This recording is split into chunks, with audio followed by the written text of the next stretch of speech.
On the surface, this mic seems decent. Great audio performance, but nothing special. However, once you unlock the potential of two of its overlooked features, it becomes the best USB mic under $100. But to get to those features, it might be kind of important to know what this mic even is in the first place. The HyperX DuoCast is a USB condenser mic. Yes, I said condenser, but work with me here. Anyway, it's a USB microphone with two condenser capsules inside, so it can record in either cardioid or omnidirectional, which can be toggled by pressing this button on the back. I'm using it in cardioid right now. I think almost everybody should use it in cardioid. Now that same knob functions as a gain wheel. For ports, we've got USB-C and a 3.5 headphone monitoring jack. The audio quality, as you've already heard, is excellent, and that's before we even get into its secret weapons. The DuoCast records in 24-bit 96 kHz. Now, when consuming high-res audio, that number is pretty superficial, doesn't really matter. But when recording, this broadens the dynamic range to keep the noise floor or electronic feedback as low as possible. So theoretically, the DuoCast has even better recording quality than this, the HyperX QuadCast, which I'm speaking into right now, which records in 16-bit.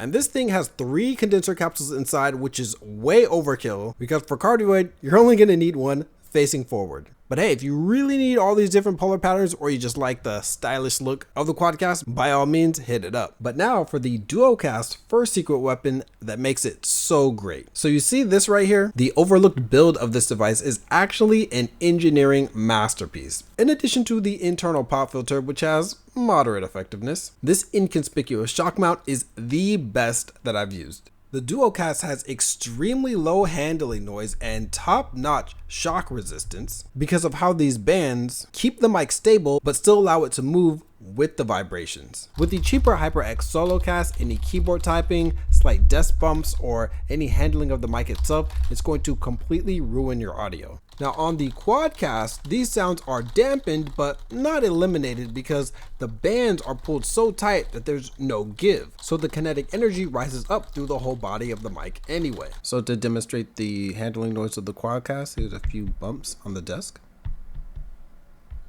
and also on the mic itself.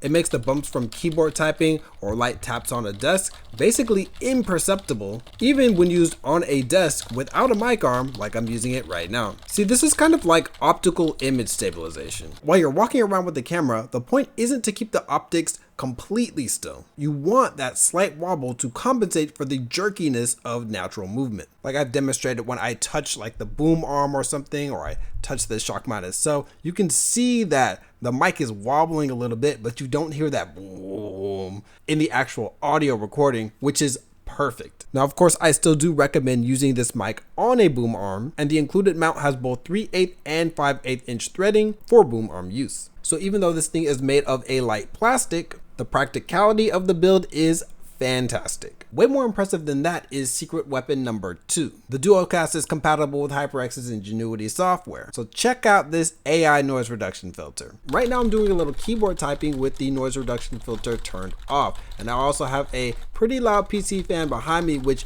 if you've been listening closely, you could hear throughout the entire recording of this video, which is really annoying honestly, despite the name of my fan being called Be Quiet. Anyway, now I'll turn the AI noise reduction filter on right here.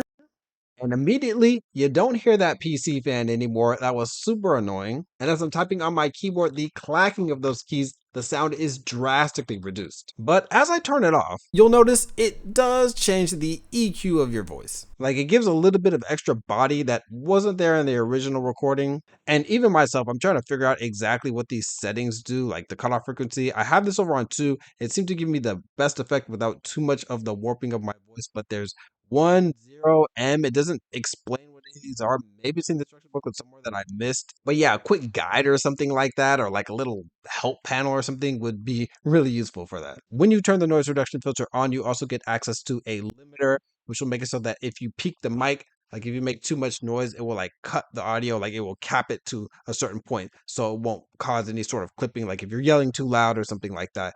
I kind of wish that it could throw this on even without the noise reduction, because sometimes I do talk a little bit too loud when I get excited, but I don't want it cutting out all the background noise. I kind of want to do that on my own or just leave it, but it's still excellent to have. There's also a mic mute button that's at the top of the device, and pressing it will turn off the LED lights. so that you can see that you're muted.